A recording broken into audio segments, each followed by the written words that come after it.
It's a time for more packages from China. Let's go. Hey guys, welcome back to the channel. It's awesome that you're tuning in, because in this video it's time for a cheap handheld from our friends from China. It's going to be the Gamebox A6 and what? The Jana box power? Oh boy, they have a typo again. But what you're going to get is always the question, and that's the reason I want to review these products. But let's take a close look at the specifications and what are we going to get inside the box, because I do like the form factor. Kind of weird that they put the D-pad over here and an unlock stick there, but that's more like a personal thing. Okay guys, so let's take a close look at the specification over here. The product name is Gamebox, model number A6, screen size 3.5 inches. Then we're going to get a 1020 milliamp battery, so that's not a lot. In total weight 140 grams, and it comes with a 3 meter EV out cable. The language Chinese and English, and then we're going to get the measurements. So the handle itself, it's okay. If I'm saying it correctly, it's the blue one, but you also had like in black, red, yellow and the green. Being green and unseen. Okay, so enough nerdy talk. So let's take a close look in the inside. What are we going to get? Ah, damn it! They didn't send me the freaking... Oh, here it says like the red one. Oh, I wanted to have the blue one. Okay, so let's take a close look at the toilet paper manual. Like always, it's the deluxe edition. Zoo, this is in the Chinese, this is the English language. That's basic explanation how everything works. Like, okay, this is a good one. Look at this. A key, function key. B key, function key. Yeah, that makes any sense. It also comes with an extra controller, and I must say the controller itself is very neat. Like, it's a really cute controller. It's not going to be comfortable in any way. Oh my gee, look at this. This D-pad, like, oh, this is really bad. Okay, select, start, home, all rubbery buttons. The 6-button layout for fighting games, okay, and oh man, this is really rubbish. Okay, micro USB cable, like this pointless, very short cable. And of course the AV out with the tiny jack barrel connection. Only AV out or old school composite, yellow, and the red one for the audio. But let's take a close look at the handheld itself. Alright, so the handheld itself, whoa, it weighs very lightweighted. And when you're looking at it, like, I do like the model itself, it looks kind of cool. Here at the right side, we're going to get volume control. There we're going to get the on-off switch. It's kind of weird that we're going to get a switch that goes on down for powering on. Normally it's like up, but okay. At the back, we're going to get the battery compartment, and look what we get here. Like the BL5C, it's the yellow edition, but it's like a yellow color. Seems to be like we have different colors now. And a 1200 milliamp, and I don't know what's going on here, but it looks kind of weird. So they made a big lie on the box. We're going to get more juice inside this. But what I like about these batteries, like, they are super cheap to buy. And not to forget, like, they're super easy to find, because they're like old school Nokia batteries. Then we're going to get the analog stick over here. This is similar to the Nintendo Switch. There's no clicky button on with it. Nope. And the D-pad is like with the other one, like the controller over here. Like, it doesn't look the same, because this is like an original D-pad, like a cross. But this bloody thing is like awful. Like, it's more like a button than a D-pad. Let's put it this way. 6 buttons, no shoulder buttons. Home, select, start. At the top we're going to get the input for the CF card. Let's see what we're going to get with this version. 4 GB, micro USB for charging, and the AV out functionality.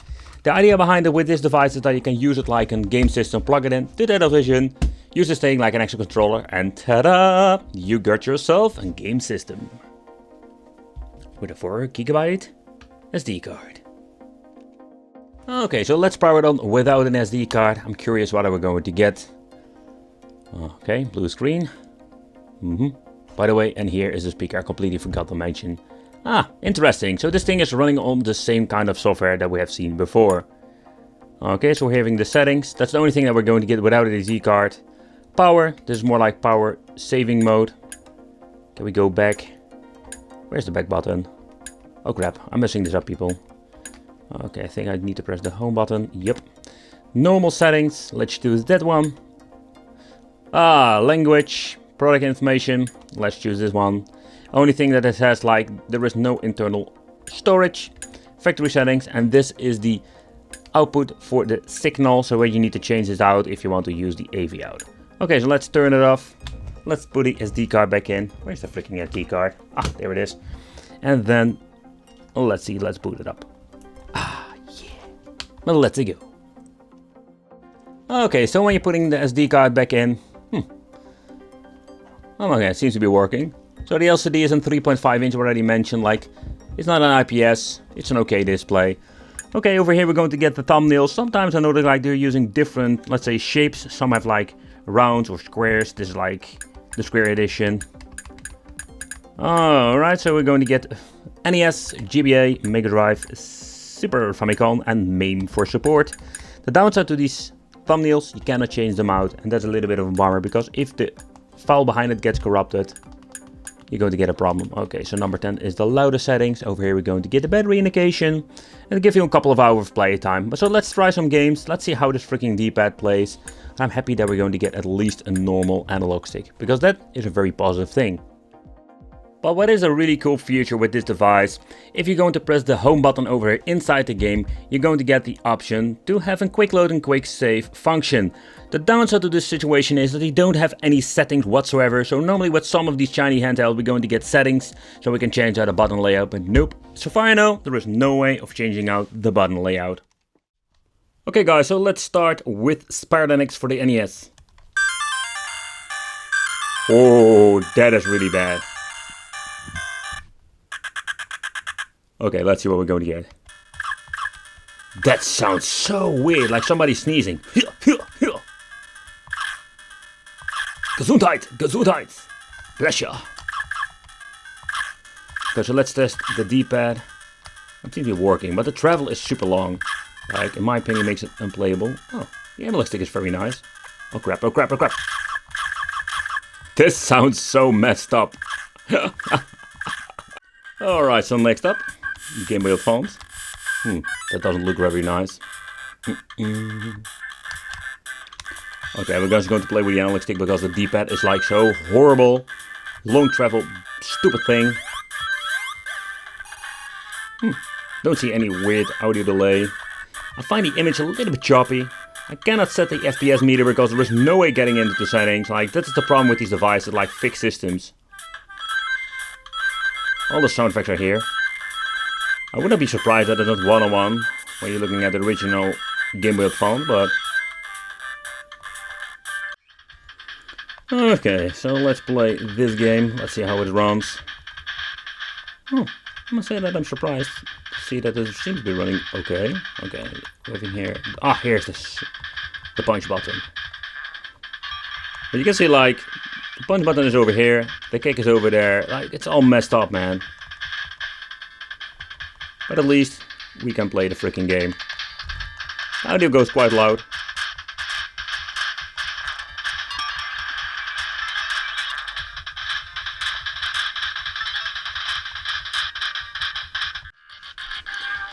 Oh boy, Super NES.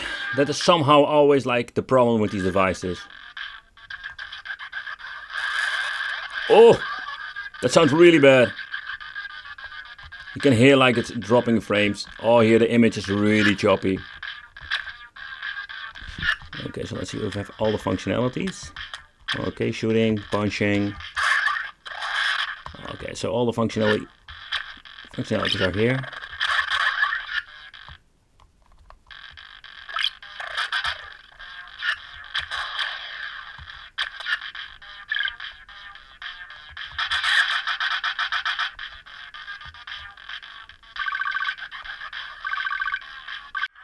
Okay, so let's try MAME game.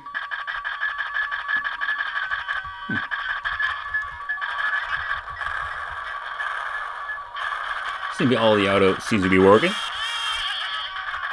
It's like a floating goat.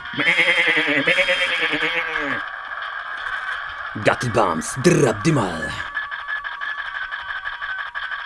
So with games like these, you just need to have a good analog stick. I can really play this game for quite a long time with this analog stick. Let's see if all the buttons are here. Okay, so the TV out function seems to be working like I told you before. Go to the settings menu, just plug it in, set it to the region of the television, and you're good to go. I'm missing the wallpaper over here, and the reason why, because it doesn't fit the format anymore, kind of weird. But this time when we're moving through the menu itself, I don't have any echo, because with previous models I did have this issue. So it's more like depending what kind of model you're having. Alright, so let's try the second controller. I'm curious if I need to reboot the system. Always be super careful. If you bump it, you need to go back to the settings to set everything up. Yup, so messed up is this machine. Okay, so... Okay, it seems to be I can give credit. Okay. Help me to find it. Yes, I will help you find it.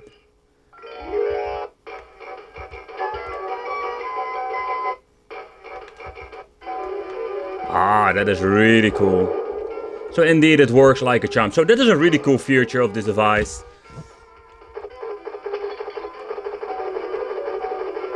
Seems to be working just fine. Okay, let's grab the controller. Fun fact that the D-pad is so awful, so let's get to these other controls. The analog stick, but yeah, the analog stick is similar like the PlayStation 3 Portable, only like the cheap version. I can't find my freaking button to shoot. Where is the freaking button to shoot? I can't. Seriously, there is no way to shoot. They just forgot to map it. Oh. Alright guys, so let's do a quick teardown. It's going to be like a very quickly one. Get out. And I'm guessing this device has been screwed together with only 6 screws. There is no quality seal that we need to break before opening it up. It's always fun just to see what's inside. There's not a lot of it. This time I haven't replaced, but everything I will replace. And I'm always very happy to just choose this BL5C because these devices are running just fine on it. The only downside is that we're only going to get, let's say, around 1200 milliamps of battery life. But you can always bring a couple of these batteries with you, charge them before you go, and you have a lot of juice for play a lot of hours. Okay, so let's be very gentle when opening it up. Oh, before I go to forget, always remove the SD card. I'm forgetting that to myself sometimes. And there is something stuck. I'm guessing I messed it up. There is no way I messed it up. Yep, I messed it up. So the top cover, you can just remove it. Over here we're going to get the big PCB, and of course this is the connector for the battery. It has here a Samsung chip inside. Boy, they sanded it off, damn it. So we cannot see anything what kind of chip they are using. I'm not going to do any further teardown because it's just pointless. On the other side we're going to get the LCD, and you can see already here like they squeezed it in. You can replace it if you want to, but most of the time they don't have a type number of the LCD, so you don't know which one to choose if it gets broken. Over here we're going to get the results when it's been made, 2021-01-03. So this device has been made this year, so this is like a brand new model.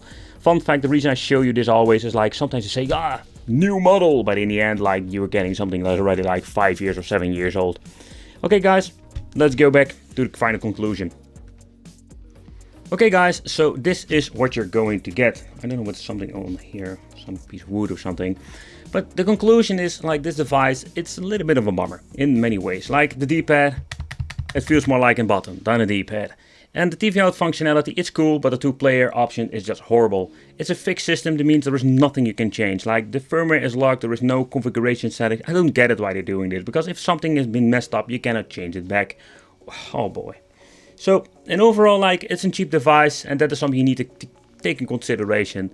But I'm more always with these things, like, if you're spending like $20, $25, in my opinion, spend some more money, save up some more money, spend some more money, and get something else that works like a charm than something like this. Let me know in the comments what do you think of this piece of device, the Gamebox Power A6. Well, thanks for watching. Don't forget to subscribe to the channel, hit the little bell, become one of the Wicked family, and I will see you in the next video.